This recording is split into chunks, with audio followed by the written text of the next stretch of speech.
How to lock Instagram app. Hello guys, this is Atticus and welcome back to another tutorial video. In today's video, I'll teach you guys how you can lock your Instagram app. So without any further ado, let's dive right into it. So the first thing that you'll need to do is the feature that we'll use in our iPhone is only available for iOS 18. So make sure that your iOS is up to date. So for that, head over to your settings, and on your settings, simply go to General. On your General, you'll see the software update option. Tap on it and check your current software. If your software is up over 18, you're good to go.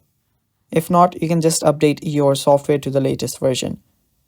After doing that, simply head over to your Instagram and long press on it. After you do that, there you will see require Face ID option. Simply tap on it and confirm it. After doing that, whenever you open your Instagram, it will require your Face ID. Without your Face ID, you cannot access your Instagram, and that is how you lock your Insta. Thanks for watching. That is all for today's video. Stay tuned for more upcoming videos, and bye bye. Take care.